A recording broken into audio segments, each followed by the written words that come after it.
پوچھا گیا ہے کہ کیا مائیں اپنے بچوں کو 2 سال سے زیادہ دودھ پلا سکتی ہیں کہ نہیں پلا سکتی؟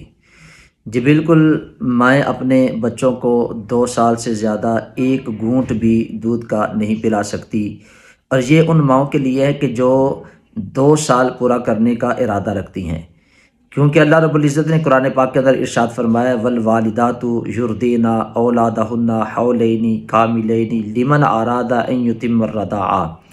جو مائیں اپنے بچوں کو دودھ پلانا چاہتی ہیں تو وہ کامل 2 سال اپنے بچوں کو دودھ پلائیں۔ اللہ رب العزت جب کسی چیز کی حد کو مقرر فرما دیتے ہیں، اس کی انتہا بیان ہو جاتی ہے، تو پھر اس سے زیادہ اگر ہم کریں گے تو ہم گنہگار ہوں گے۔ تو ہاں، یہ اس شخص کے لیے ہے، اس عورت کے لیے جو 2 سال پورا کرنے کا ارادہ رکھتے ہیں۔ ہاں، اگر کوئی پہلے چھوڑنا چاہتا ہے، سال کے بعد، 1.5 سال کے بعد، تو وہ چھوڑ سکتا ہے، لیکن دودھ پلانے کی مدت صرف 2 سال ہے۔